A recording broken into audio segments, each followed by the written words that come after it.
അധ്യായം 7. അനന്തരം യഹോവ നോഹയോട് കൽപ്പിച്ചതെന്തെന്നാൽ, നീയും സർവ്വ കുടുംബവുമായി പെട്ടകത്തിൽ കടക്ക.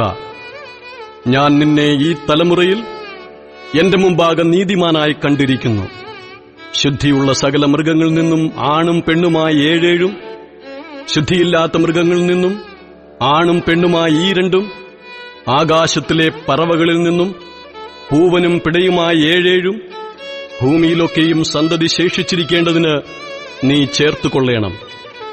ഇനി 7 ദിവസം കഴിഞ്ഞിട്ട് ഞാൻ ഭൂമിയിൽ 40 രാവും 40 പകലും മഴ പെയ്യിക്കും.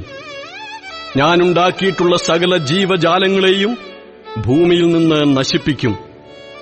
യഹോവ തന്നോട് കൽപ്പിച്ച പ്രകാരമൊക്കെയും നോഹ ചെയ്തു. ഭൂമിയിൽ ജലപ്രളയമുണ്ടായപ്പോൾ നോഹയ്ക്ക് 600 വയസ്സായിരുന്നു. നോഹയും പുത്രന്മാരും അവന്റെ ഭാര്യയും പുത്രന്മാരുടെ ഭാര്യമാരും ജലപ്രളയം നിമിത്തം പെട്ടകത്തിൽ കടന്നു.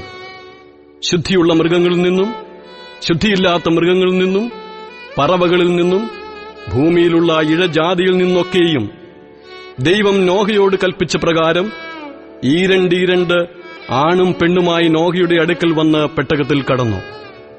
7 ദിവസം കഴിഞ്ഞ ശേഷം ഭൂമിയിൽ ജലപ്രളയം തുടങ്ങി.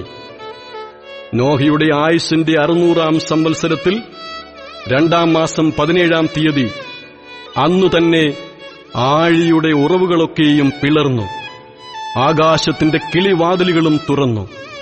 40 രാവും 40 പകലും ഭൂമിയിൽ മഴ പെയ്തു.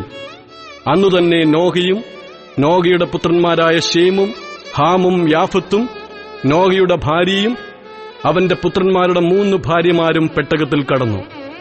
അവരും അതത് തരം കാട്ടുമൃഗങ്ങളും അതത് തരം കന്നുകാലികളും നിലത്തിഴയുന്ന അതത് തരം ഇഴജാതിയും അതത് തരം പറവകളും അതത് തരം പക്ഷികളും തന്നെ.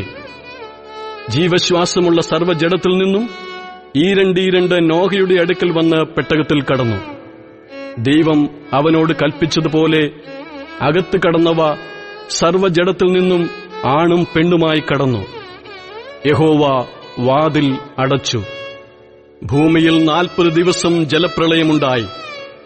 വെള്ളം വർദ്ധിച്ച് പെട്ടകം പൊങ്ങി, നിലത്തുനിന്ന് ഉയർന്ന് വെള്ളം പൊങ്ങി ഭൂമിയിൽ ഏറ്റവും പെരുകി. പെട്ടകം വെള്ളത്തിൽ ഒഴുകിത്തുടങ്ങി. വെള്ളം ഭൂമിയിൽ അത്യധികം പൊങ്ങി. ആകാശത്തിന് കീഴങ്ങുമുള്ള ഉയർന്ന പർവ്വതങ്ങളൊക്കെയും മൂടിപ്പോയി. പർവ്വതങ്ങൾ മൂടുവാൻ തക്കവണ്ണം വെള്ളം 15 മുഴം അവയ്ക്കുമീതെ പൊങ്ങി. പറവകളും കന്നുകാലികളും കാട്ടുമൃഗങ്ങളും നിലത്തിഴയുന്ന എല്ലാ ഇഴജാതിയുമായി ഭൂചരജടമൊക്കെയും സകല മനുഷ്യരും ചത്തുപോയി. കരയിലുള്ള സകലത്തിലും മൂക്കിൽ ജീവശ്വാസമുള്ളതൊക്കെയും ചത്തു.